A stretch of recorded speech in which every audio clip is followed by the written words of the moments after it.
Welcome to the third installment of Filthy Casual MMA News. I'm Dr. Evil. Thank you so much for joining me again. This video is probably 2 weeks late. As you guys know, I was in London for a while. Was not really able to put out a video that I thought would be up to the quality standard that I want to bring with this series here on TSP. But after what we saw at UFC 300, left me eating a lot of crow.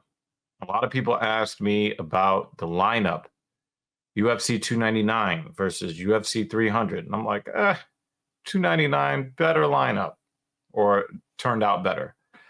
I don't think so. I think UFC 300 mostly lived up to the billing. We had a couple of fights where a couple of the fighters didn't really want to fight. And that was very disappointing. The worst offender would be Aljamain Sterling, who he avoided fighting a fighter who did not show up to fight in Calvin Kattar. I was actually looking for that fight to be a banger. It was not. So that was disappointing. But for the most part, the fights were entertaining for the most part. So I like to bring you guys 2, 3, 4 stories per episode. And so I'm going to get into the first story, which is one of my favorites. Dustin the Diamond Poirier will get another crack at the 155 title against Islam Makhachev. Now, we've seen him get beat by submission artists. The last time was against Charlie Olives, who lost a close decision against Arman Sharukian, who I guess he wanted to get into a striking battle with a fan on his way out. He had Sharukian in a really deep guillotine, and Sharukian was like, nope, not me. Maybe somebody else, but not me. Well, Charlie Olives choked out Dustin a Diamond Poirier, and he was also submitted by Khabib. And I think that was one of the Abu Dhabi fights. And so my thought about this fight, I can see why. And again, Dustin is one of my favorite fighters of all time. But I can see why Islam Makhachev is not really gung-ho about this fight. He's like, he's the best of who's left. But when you look at his resume and the title fights that he's lost, you can make the case that Islam Makhachev is a more complete fighter than Khabib. He is a more complete fighter than Charlie Olives. He actually dominated Charlie by first on the feet, knocking him down, and then submitting him with the head and arm. This is where I'm going to say that this is the best chance that Dustin Poirier has of winning the lightweight title. This right here, and here's why.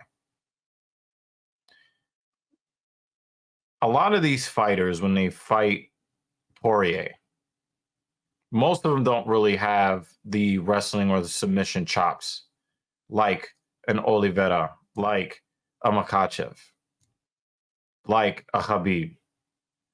Makhachev's striking is as good as Charlie's or better, and markedly better than Khabib's. I believe that Islam is going to attempt to stand and trade strikes with Poirier. That is my prediction at this point. I really do believe that he believes that his hands, so he can go toe-to-toe with Poirier. And unless Poirier knocks him down, hits him with something really big that forces him to start the wrestling in the clinch, dragging him to the ground, hunting for GMP and or submission. Unless something like that happens, I really expect Makhachev to try to go blow for blow with Poirier. Pause. And I think that is Poirier's window for victory. Will I pick Dustin to win the title? As much as I love him as a fighter, I can't do so in good faith. I just can't do it. But I'll be rooting for him. I mean, I'm not a Makhachev hater, not by any stretch. But I would really be happy if Dustin could end up winning the title at some point. Let's switch gears to somebody who has won 2 titles here in the UFC, Alex Pereira.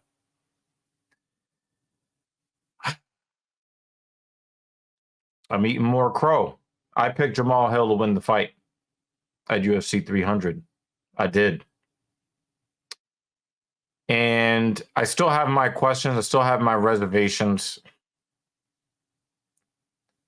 But when I looked at this fight, Hill looked like a fighter that knew something that the rest of us didn't know. The antics in the cage, he was super loose. He did not look like he was worried in the slightest about what was coming back at him. But I noticed in the first round and then again in the second round, Hill could not find a way inside. And I believe a lot of it has to do with the fear that people have of Alex's power. I still don't see where the footwork makes Alex like this boogeyman. I don't see it. I just don't see it. But he knocked Jamal Hill out with a shot that wasn't even clean. Had him looking up at the stars in the wrong direction. Barely touching the guy's mouth and nose. Maybe there's a reason why the power is the power. I got to put some respect on him. Now the guy wants to go to heavyweight. I don't know. He wants to fight at 301, and Dana is like, whoa. Chill, man, chill. But either way, got to put some respect on his name. I just...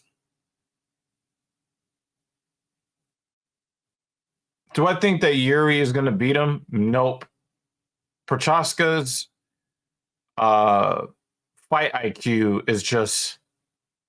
He won on guile and desire at UFC 300. I don't see him as a fighter that is going to be able to solve the riddle of Alex. I just don't see it. And so Alex wants to fight at heavyweight at 301, but I don't think that he is demanding a title fight at 301. He just wants a heavyweight fight. I say give it to him. I think that his power probably will translate at heavyweight. If he does get knocked out again, will it then toss the light heavyweight division into further chaos and turmoil? Probably. The division sucks. And we're seeing it live and direct. But I was wrong about Alex. I have to eat the crow, y'all. As uncomfortable as it is, I was wrong, y'all. I was wrong about Alex. On to somebody that I'm happy to be wrong about. Ladies and gentlemen, it is still the blessed era. A lot of you guys have asked me about my position on the fight, and I still repeat most of what I had to say about the matchup between Max Holloway and Justin Gaethje. I didn't like this fight for either one of them. Both of them had earned title fights in their respective division. with Holloway being at 145 and Gaethje being at 155. Gaethje took an unnecessary risk fighting Max Holloway, and Max Holloway risked being basically wheeled out in the gurney. And I just didn't like this fight. These are two fighters that I love to watch. I love their personalities. I just thought it was unfair that they had to fight each other. And they're like, well, we earned title shots, but, you know, UFC brass is fickle. So, you know, we're just going to go out there and potentially wreck our careers instead of getting the fights that we deserve, that we earned. Whatever. They did the fight. And obviously the turning point was the spinning back kick into the ducking face of Gaethje toward the end of the first round. And Maxie Baby kept going back to that spinning back kick. And there was something in Gaethje's movements. And I'm pretty sure him and his coaches will go back and watch this fight. Max timed him very, very well with that spinning back kick. And he was catching him ducking more times than not. That was kind of crazy. But obviously everybody wants to talk about that crazy exchange at the end of the fight. Max is that dude, man. The dude had established a decent range. He did get caught a few times, which kind of made me a little bit afraid for him in the middle of the fight, toward the end of the fight, you know, round 3 or 4. He was getting caught a little bit. But he had established a range, and when Gaethje started to solve the puzzle, he moved his feet. Max did everything I beg fighters to do when their opponent seems like they finally nailed the range. Like once you think you've gotten into striking range, then it's like you're going to have to move your feet and reset. You're going to have to pump the jab to reset the timing of your opponent. And I think that Max did a really good job winning the range battle and winning the timing battles for the most part. For him to, after he had already pretty much won the fight 4 rounds to 1, I heard a scorecard had them tied at 2 going into the 5th. This is why you don't leave it in the hands of the judges. And again, Max is that dude. 10 seconds left. He heard that and was like, right here. Let's just do this right here. Shades of his fight against Ricardo Lamas at UFC 199. And they just went swinging for the fences. He hit the overhand right. And I'm telling you, Justin Gaethje didn't feel any pain from his broken nose hitting the canvas because he was already dreaming before he hit the ground. The way his face hit the canvas, it was exactly what you would think a movie production would look like. That was absolutely fire. You gained more respect for Gaethje for getting knocked out that way.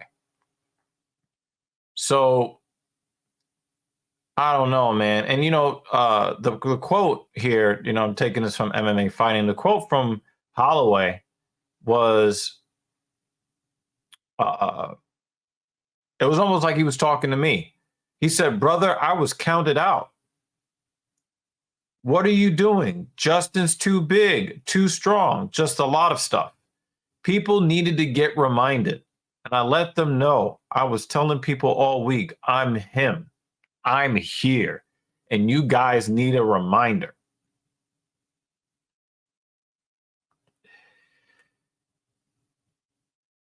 I salute you, Max. I just did not see a likely path to victory, but I'm glad that you did find that. Obviously, the sad part is, again, Justin Gaethje just suffered a defeat in a fight that I just think that he just should not have been forced to take to begin with. And I am frustrated on his behalf. But You know, if Justin would have beat Max, I would have been like, well, if somebody's going to beat Max, at least have it be a good guy like Justin Gaethje. But I guess it still goes in the opposite direction. If somebody was going to beat Gaethje under these foul circumstances, if it's going to be somebody like Max, especially some storybook ending like the way it happened, wow, I'm very very impressed.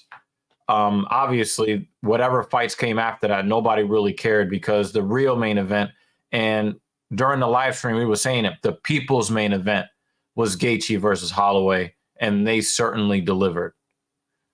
One interesting note, again, another article from MMA Fighting. These articles will be in the description.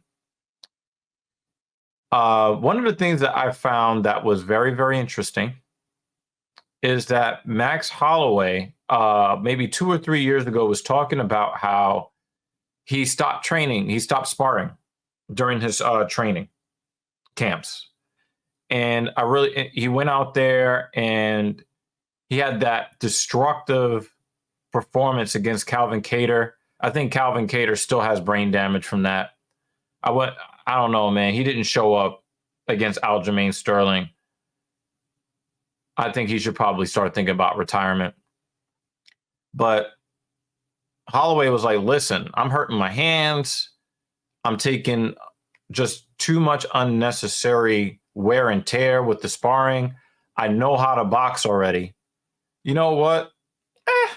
Not really gonna deal with the sparring so much.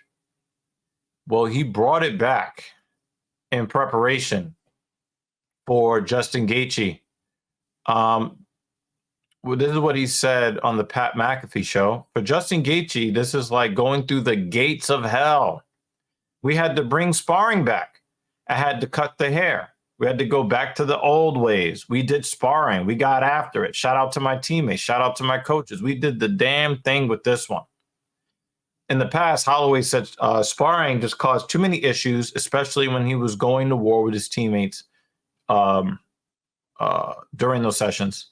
According to Holloway, he wasn't fighting. He wasn't learning or preparing as much as he was just throwing down with a fight in the gym rather than doing anything to actually help him get ready for a specific opponent.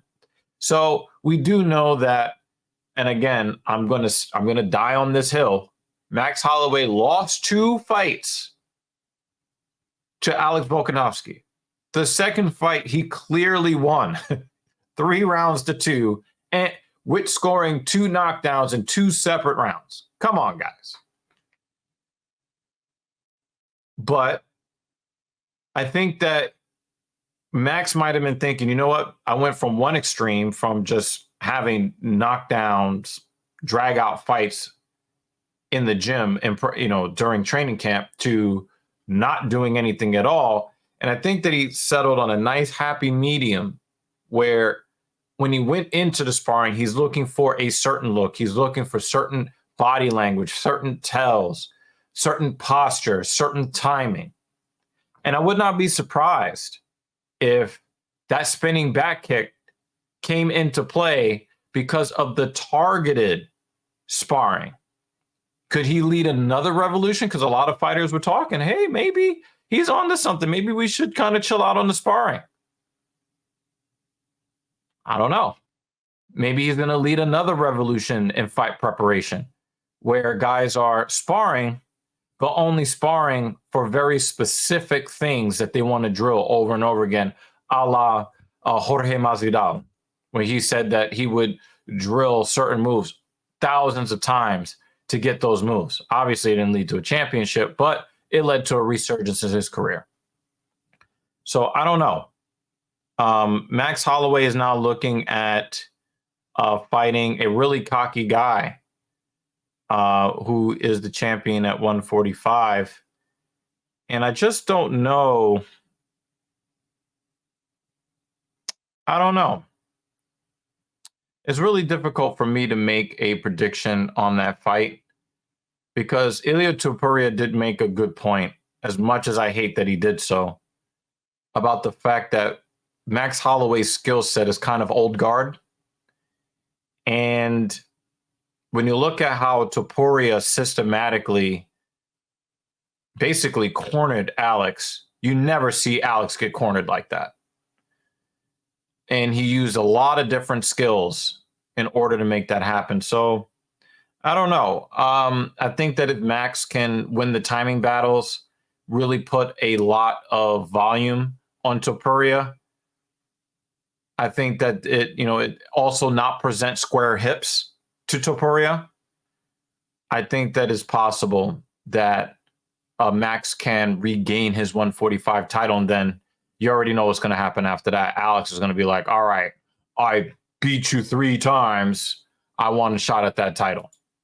So I don't know. You guys let me know what you think in the comments section. Definitely let me know about your opinions of what you saw on Saturday night, UFC 300. Really, really big card.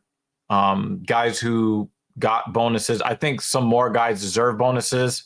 I kind of joked about guys not getting bonuses at all, but Max got a $600,000 bonus. Shout out to him. I think more guys should have got bonuses, but Dana is like, listen, nah, nah, we're not doing that. That's a lot of bonuses to be given out. Again, I want your opinions on these stories and everything you saw at UFC 300. I want to see them in the comment section down below. And I'll see you on episode 4. Peace out.